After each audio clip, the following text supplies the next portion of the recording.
Command pilot Kedron's fingers move fast over his control buttons, tapping out navigation commands, vectors and coordinates with the ease and experience of a pilot twice his age. It was impressive to watch. The ship moved swiftly, comfortably, and with barely a judder as he twisted and turned around the multiple comm satellites that littered the area of space around Space Command. In front of him, sitting at their own stations, two mutoids, one male, one female, were receiving his commands via their implants, their own hands expertly making instinctive adjustments to ensure the ship flew perfectly towards its destination. Other than the telltale bleeps and buzzes of equipment, and the slight hum of the ship's engines, the journey from Earth to Space Command had been conducted in silence, which was precisely as Presidential Secretary Beryl Rontaine preferred it. Efficient, precise, and professional. He ran a finger along the side of his passenger seat. Clean, too. Command pilot Kedron ran a good ship. Rontaine made a mental note to put such a commendation into his report. It wasn't much, but one day, knowing the way politics around the domes on Earth went, Rontaine guessed he might need allies, and a Space Command pilot who owed him was always a good safeguard. Not that Rontaine didn't trust the President. He absolutely did. He just didn't trust his fellow secretaries, councillors and ministers. A number of people in various departments had found themselves demoted, would be the kindest term to use, after the Blake business began, and Rontaine was determined not to become part of those statistics.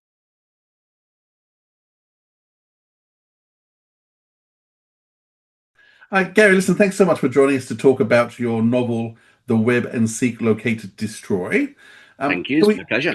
Can we start with just in terms of how you came to be commissioned to write this? So Peter Angelides was the range editor for these.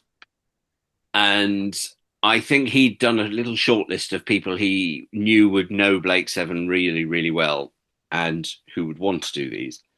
And I was very lucky in that he came to me quite early on in the process and explained that Big Finish were doing this. It was going to be a box set. It was going to be just season 1 with redemption glued on the end, so the story was complete. And I thought this all sounded exciting. And I said to him, or he either said to me, "Are you up for doing this?" And I think I probably said to him, "Yes, but can I do Seek, Locate, Destroy?" And he said, "Why?" And I said, "Because it's my favourite episode of the season." I wasn't interested in doing... I might have said, "Can I do The Way Back?" And he went, "No, that's already been taken." I thought, well, that doesn't surprise me. But I said, Seek, Locate, Destroy is my favourite episode. I could do quite a lot with that because it's got Servalan and Travis, it's got Rontaine and Burkholm, it's got Ray. I said, they're all characters that are interesting. And I miscalculated in my head and thought that meant I would then be doing Mission to Destiny, which again would be quite fun because it's a murder mystery. And he said, "No, you've got to do The Web." And my heart sunk a little and I thought, oh, okay. And then I went and watched The Web and Seek, Locate, Destroy, and I deliberately watched them on their own. I didn't watch the episodes around them. I thought, if I'm going to novelize these, I need to just watch these and see what I can take out of them, and found that The Web was a bit better than I expected, and Seek, Locate, Destroy was just as brilliant as I remembered.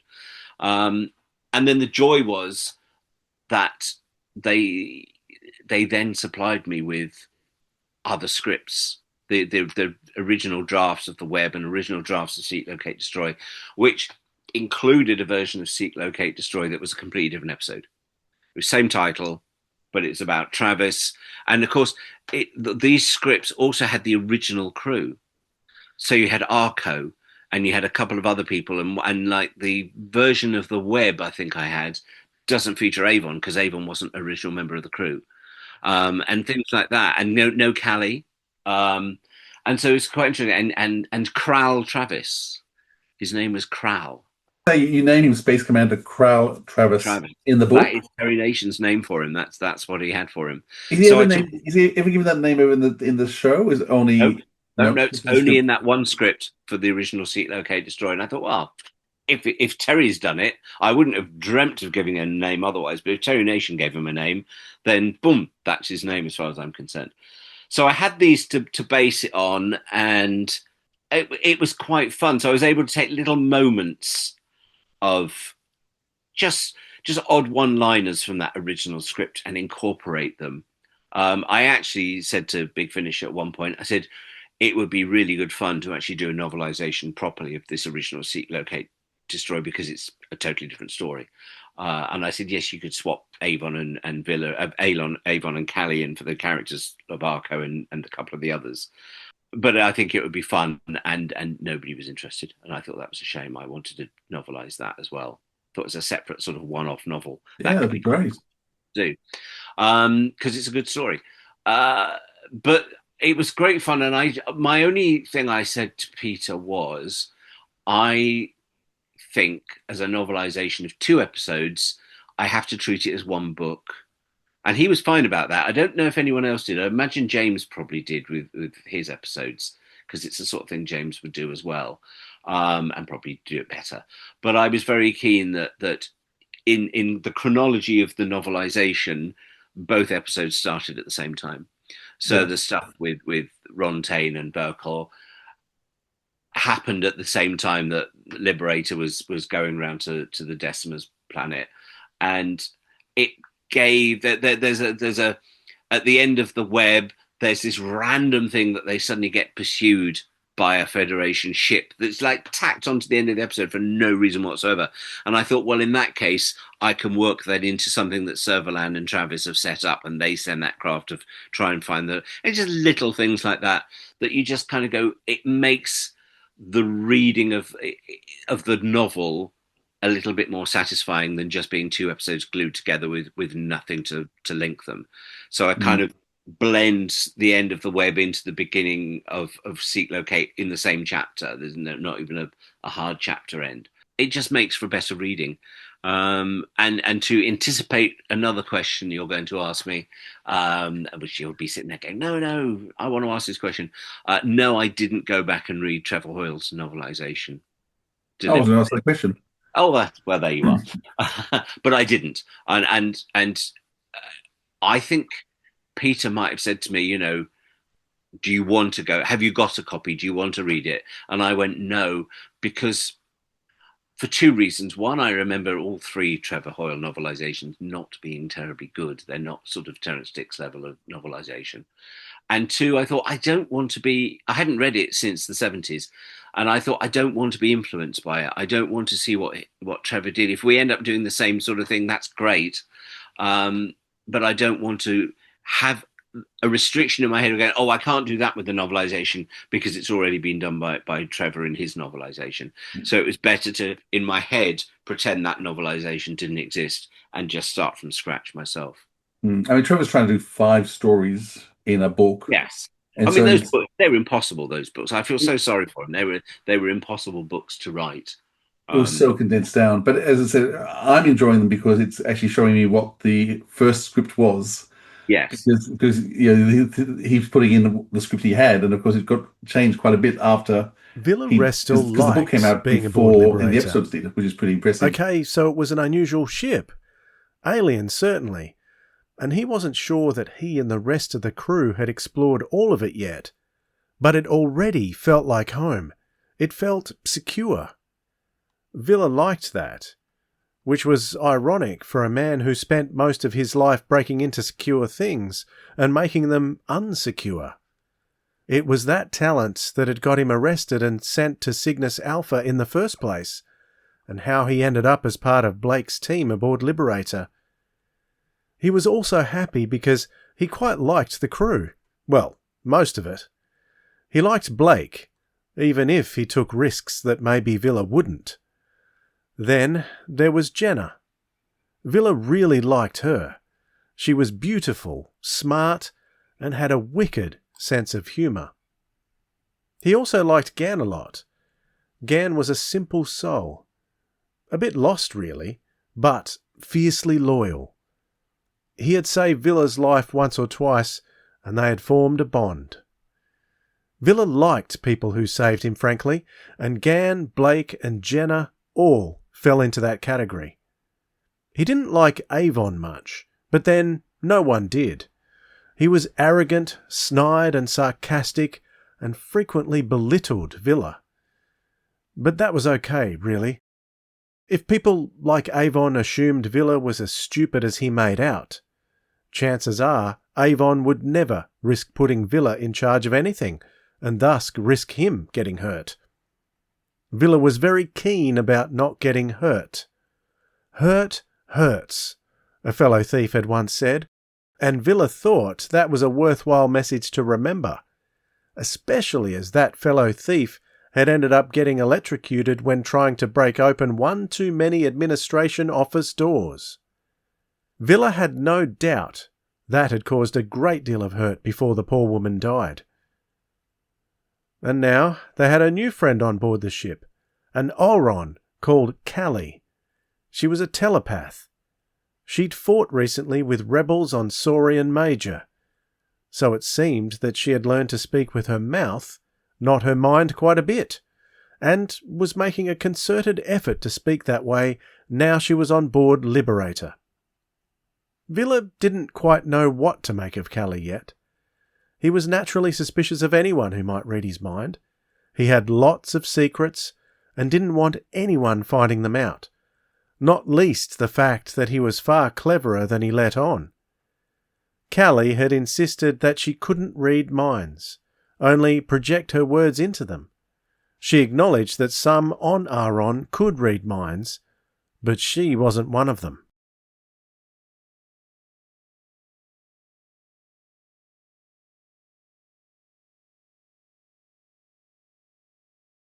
Now, you've novelised a number of stories, like you did the TV movie for start for Doctor Who, and you've done other books as well. What's your process for going from a TV show into a novel? You start with the script. You start with the script, and if you've got the visuals to go with it, which in the case of Blake 7 I did, and in the case of the Doctor Who's I've done, I didn't. But having the visuals is very helpful. And also, when you're novelising something historically, if you like, I am novelising something from 1978. You've got years and years and years of watching it in your head and knowing what happens in the next 4 seasons of Blake 7 as well. So that makes the whole process a lot easier because you know exactly what's happening. You know who these characters are. You know where they're going to go. Therefore, you can imbue them with a certain degree of, that character is very important because she's going to end up becoming the president. And that character isn't important because much as I'd love to have seen Ray come back, he clearly doesn't. So what that gives you is an opportunity to give some backstory to Servalan as to why they have this weird relationship and things like that. Ray had opted some years ago to take a sideways step in Space Command. Rather than stay on the front line, he accepted his honorific rank of Space Major and moved into administration. This suited him well as he rose through the administrative ranks, his alpha status enabling him to Q-jump enough to end up here, leading the Supreme Commander's personal personnel, as a colleague once described it. He'd been very relieved to discover, when he first arrived, that he got personal solo quarters. Rank, it seemed, did indeed have its privileges. But there had been another reason beyond career that had drawn Ray to this particular role. The reason was Servalan. They'd met at the academy, bizarrely. Ray knew her only as Servalan. Was that her first name or last? No one knew. She was just Servalan from the day she had waltzed into his classroom, not in regulation academy clothing, but wearing a white one-piece jumpsuit with her hair cropped so short to her head that she might have been bald and painted her hair on. Within days, it became clear to students and lecturers alike that Servalan was an astonishing person. Bright, sophisticated, driven and passionate. Someone once said to Ray that maybe being an alpha wasn't the highest social rank after all, and maybe Servalan had come from a rank higher. If that were true, Ray imagined that new rank would consist only of her. She radiated power and sexuality in equal measure, and Ray Dack was in love before their first week was over. Servalan, Ray, and a handful of others were inseparable during their time there. Although they drifted apart as they went to seek out jobs and further training, Ray had kept tabs on her. When she had assumed the rank of Supreme Commander of Terran Forces on Space Command at such a young age, many older military officers were appalled. How could this young ingenue possibly run the entire military for the Federation? Those voices were silenced either by her achievements or by a well-placed assassin. No one had any doubt that Servalan would brook no arguments or resistance to her leadership. But then, she was always right. She was always successful. And she was always brilliant. A strategist and a survivor. Ideal attributes for her job.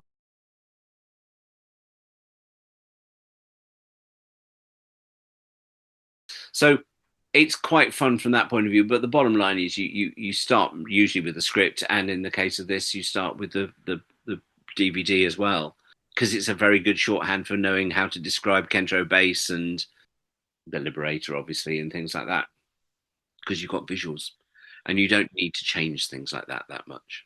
All you do is go, well, I'm not restricted by the budget, so it might be Fulham Gasworks, but at least it's Fulham Gasworks on a big alien planet, as opposed to it's Fulham Gasworks halfway down the Fulham Palace Road. So you just have that opportunity to make things a little bit bigger and a little bit unrestricted by budget. The danger is you don't want to go full on. There is no budget to this. I can have 6 million Federation starships and have 48,000 troopers on the planet, which is probably what would have happened in the real world. Because then you're not doing that story. You're inventing your own story. And the key to doing a good novelization is to remember that all you're doing is enhancing someone else's already very good story. You're not trying to turn it into your story. You're just trying to embellish somebody else's. It's like if you think about the way something like Marvel Comics are done, you have an artist and then you have an inker. And the inker is drawing over all the art, all the pencil art that the original artist did, but he's adding a little bit of shading and occasionally a couple of buildings in the background. And I think novelizing someone's work is very similar to that. You're taking it's their work, it's their brilliance, and you're just making it work slightly in a different medium in this case, which is prose rather than script. No, one of the things I love is a lot of 70s TV is very male centric. And in fact, this episode only has the three regulars, Jackie, Sally, and Jan, as the only women in it. But in your novel, I noticed we had a few extra women added in terms of some of the guards and things. So it wasn't that it shows just to try and give us a more balanced world. Yeah. Whenever I'm doing anything, if it's not there, I will always try and add women, and I will add in different ethnicities as well, because that is a curse of 70s television. Is that there never were that representation just didn't cross anyone's mind in those days, mainly because the people writing, producing, and directing television were usually white middle-class men as well, so they didn't think about casting people like that. Blake Seven actually is quite interesting as it goes on, because unlike Doctor Who of its time, Blake Seven can get very diverse with its casting. And you get an episode like Horizon or something like that, which is phenomenally good. And you think, yeah, the whole story behind Horizon is something you'd never have done in Doctor Who. Even just Gisette Simon, casting Gisette Simon, yeah, was a pretty amazing choice to make. Indeed, yes. Look how long it took for Doctor Who to cast a black woman as one of the companions. So I think Blake Seven is probably a lot more forward thinking as it goes on, but it certainly starts in season 1 as very white, male, middle class, jolly hockey sticks, good old fashioned boys up in the BBC club sort of program. And as more directors and more writers come in and Nation is sort of goes out the door, it becomes a lot more reflective of 70s in a way that, say, the Doctor Who really didn't for another couple of years. Blake Seven was all that slight foot ahead of them. Now, my favorite Doctor Who target novels, I think probably Malcolm Hulke is probably one of my favorite writers. And one of the reasons why is because he gives you backstories to all these characters. So something like the Doomsday Weapon becomes, Colin in Space. I love the TV show, but the book is so much better, I think, because of the characterizations he gives of the main characters. He gives them backstories, he gives them history. Now, you've actually done a lot of that in this novel. How much leeway do you feel like you have in terms of to create a bit of a backstory for the characters and give us more I insight? think there's no point in doing a novelization if you're not going to do that. If you're just going to do a he said, she said novelization, God, that's dull and boring, and you might as well watch the DVD. So, if you're going to do it translated into prose, you've got to be prepared to go that little bit further with it without changing the story and without changing the characters. Again, I come back to you're just inking them in, you're just embellishing them. And Malcolm Holt is absolutely my number one inspiration for everything I do. I mean, you mentioned the Doomsday Weapon novelization. I remember as a 10, 11-year-old kid being utterly enthralled by his descriptions of Captain Dent getting married. Yeah. And there's the reference that the marriage is two documents being stapled together. On his return to Earth, he not only got his share of the crew's bonus, but also a note telling him to report to the IMC Personnel Manager's office. "We like your work," said the Personnel Manager, "and we want to promote you to First Officer for your next trip. However, I see from your file that you're not married." "That is correct, sir," said Dent. The Personnel Manager smiled, a smile that reminded Dent of his own father. "The corporation likes its first officers and its captains, of course, to be married. It makes a man feel more secure. Got anyone in mind?" "No, sir," said Dent.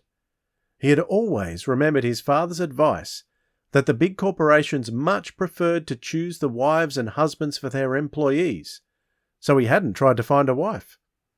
"Then let IMC help you," beamed the Personnel Manager.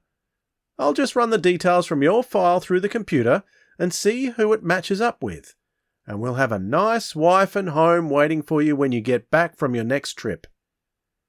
6 months later, Dent returned to Earth again, this time with a bigger bonus. In the envelope with the bonus statement was a key bearing an address tag. This was his new home. His wife was waiting for him, quite a pretty young woman with short hair dyed dull blue, as was the fashion that month. "Are you my husband?" she said as he let himself in. "I imagine I will be," he answered, looking round his new home. It had 2 rooms, a shower and a lavatory, and a tiny kitchen. He was amazed at the influence wielded by IMC, which could get him anywhere to live in as big as this. "It's all fixed," said the girl. "IMC had our state records stapled together in the automatic personnel file, so we're already married." "That's fine," Dent said, still looking about his new living quarters. "What's that?" He pointed to a set of knobs and dials in the tiny kitchen. The girl explained it was the infrared cooker, and spent the next hour showing Dent all the gadgets in their home. Finally he asked, "Do you know how much all this is going to cost me?" "I worked it out," said the girl. "Even if they make you up to captain in a year, with your earnings you'll pay off IMC for all this in about 20 years' time. But of course, by then we'll have moved to somewhere bigger, and there'll be children. So I imagine you'll be paying back IMC for just about the rest of your life." She laughed. It was a very pretty laugh. And now, for the first time, Dent really noticed her in among the other gadgets of his new home. Over the next few days of leave he found that the IMC matchmaking computer had done a good job, and that the two of them were going to be very happy together.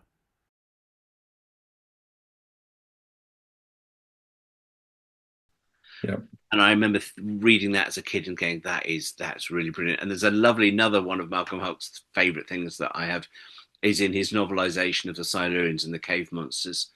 And he has Miss Dawson, and she's dreading the fact that one day people won't say to her, "Why don't you get married?" but will start saying to her, "Why didn't you get married?" Miss Dawson was worried. She'd been one of the first scientists selected by Dr. Lawrence to work at the research centre, and she was thrilled to get the job. All her life she had had to live in London, which she had come to detest because of her elderly mother. Her brothers, older than her and all scientists, had got married and gone to live in America and Australia. Miss Dawson had been the one left at home to look after their ailing mother. True, she had some interesting research jobs in London, but whenever she saw an advertisement for an electronic scientist needed abroad or even in another part of Britain, her mother's health had mysteriously taken a turn for the worse. The years rolled by, and people stopped calling her a young woman, and said instead, "Such a faithful daughter." Sometimes she met men who seemed to want to marry her, but her mother always knew somehow, and promptly became ill again, so that Miss Dawson even had to stay away from work to look after the old lady. In her heart, Miss Dawson feared the moment when people would stop asking, "Why don't you get married?" and replace it with the dread, "Why didn't you get married?"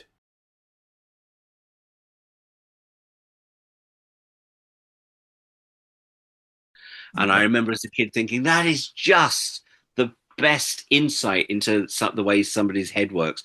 So for me, everything I've ever done, whether I'm doing a novelization or any book, really, I start with I Malcolm Hulk-eyes all my characters.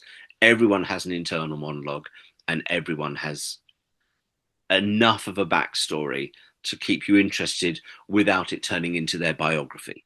And I think I tried to do that with Servalan in this, as much as I felt that I dared, because you don't want to reveal everything about Servalan, because that's not your right. You don't have the right to do that as a novelist, but you have enough, I think, leeway to do it in this and take it to a certain level without giving away everything. But a little bit of backstory, a little bit about her and Ray. I just thought, yeah, I still maintain that I do wonder if Boucher ever sat down. I'm sure he didn't. But if I'd been script editing Blake Seven, I would have brought Ray back in Trial. And instead of having General Thalia, I would have had Ray in that role as being the person defending Travis in the trial. Because you can imagine that Servalan would drop him in it and do that to Ray and say, "You're now going to go and defend Travis, you know, the man you loathe so much." Whereas in Trial itself, Thalia has no real character. You don't really know why she's what she is and why she has this weird relationship with Servalan that's almost sapphic in places. And, at least she's a woman. Well, yes, but you know that is it. Is why I say it's a bit sapphic. It's the only thing that comes across the importance of her being a woman is that she's sort of on the same level and a bit flirtatious with Servalan. And I just think that would have been so much better if it had been Ray. You know, Yeah. if we'd seen a bit more of Ray in season one, and that would have been a perfect end for him in season two. And for me, so we didn't obviously do a second series of novelizations, but if they had asked me, I would have fought tooth and nail to do Trial, because to me, Trial is the natural successor to Seek, Locate, Destroy. It's the ending of that circle. Everything that starts in Seek, Locate, Destroy with Rontaine and Burkle and Servalan and Travis comes full circle in Trial, and it's the end of FedStat 1. It's the end of it's the start of the end of the Federation, although they don't realize it. It's certainly, you know, it's a brilliant episode, Trial, and for all of those characters, I tried to imbue Burkle and Rontaine with a lot of character in this book, and that would have been fun to finish them off in Trial as well. I love Trial. As much as this is Seek, Locate, Destroy is my favorite episode of season one, Trial is my favorite episode of season two.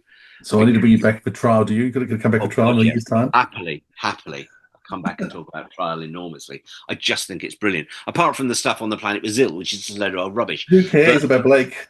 It's yeah. But all the stuff with Travis in that Trial sequence is phenomenal. And Brian Croucher, you know, you can tell it's written for him and not for Stephen Greif at that point. He gives his best performance too, doesn't he? His best performance by a country mile. It's a great episode. So yeah, it's the natural successor to Seek, Locate, Destroy. That they are two very great episodes right in the middle of their respective seasons. They both happen at the right point. They both push the story forward. They push the whole series forward. It's very clever, and one is by Terry Nation and one is by Chris Boucher, learning from Terry Nation. And I I think that thing about Seek, Locate, Destroy as well is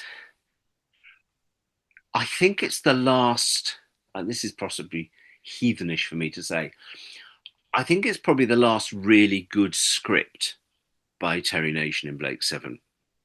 Because after that, they're either a little bit rushed, or by the time you sort of get to Bounty and the one with Julian Glover in, where Gann's head goes wrong.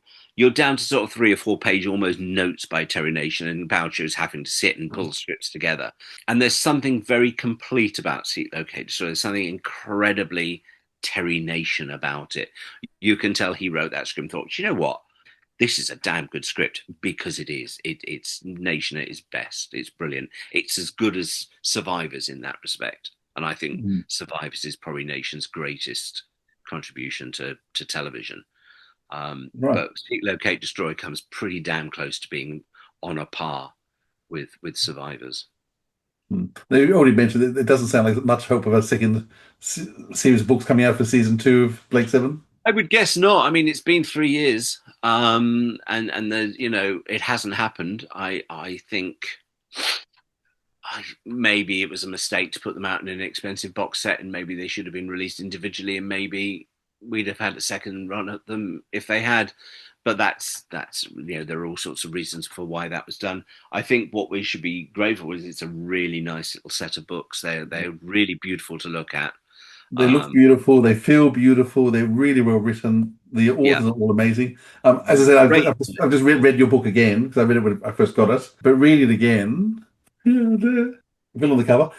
Reading it again just reminded. I mean, I felt Malcolm Hulke in it, so that's why I raised him, because you could actually feel that influence in terms of the characterizations and that backstory.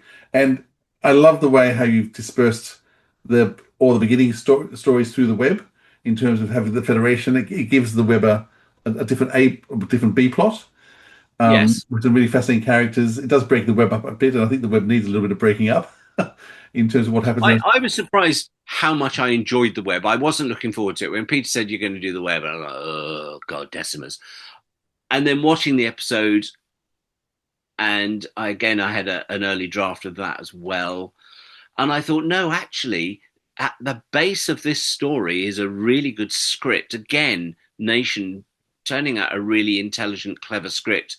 All I did was ramp up the Auron side of it, which is it's such an important part of the plot, and is thrown away in the TV episode. Yeah. Who these people are and why Callie is affected by them, and the head in the jar, and how important all of that is to Callie and her people and her heritage and the legends and everything. So it gave me an opportunity to make that the important part of the story. And therefore the two humanoid characters that were grown and their failings and why, artificial humans don't work. And the fun of the Decimers and giving them a bit of intelligence and stuff like that. All the stuff that didn't really come over in the TV episode, because I don't think it's terribly well made, and is clearly made on a budget that doesn't suit that episode. That episode needed a budget and doesn't get one. And it's a shame. And it's got such good actors. I mean, God, it's got SV7 in it. It's Miles Fothergill, and he's brilliant. And so you sit there and you go, this is a good actor giving his best with some really risible dialogue. So you kind of, when you're doing the novelization, you boost it and you give him more to play with, and you kind of want to treat that actor a bit better than he was treated on screen. So you get a chance to have fun like that. And yes, interweaving stuff and drawing parallels so that things that are going on in the web are also going on in Seek, Locate, Destroy. It was a very fun exercise to bring those two scripts together and make a new whole out of it, really. Yeah. Well, I strongly encourage people to, you can still get hold of it on the Big Finish website. Yeah. If you're in the UK, it's that cheap postage. If you're in Australia, it costs an absolute fortune. Cost an arm and a leg. But yeah, if you're a Blake Seven fan, it's worth it because I said all the authors are just amazing and they're just great stories, and each one has their special take. And there's some beautiful extra things in all the novels have to add in terms of the Blake Seven lore. Gary, thank you so much for your time. And My pleasure. Thank you for staying up so late to talk to me.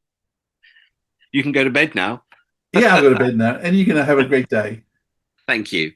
Bye, Gary. Take care.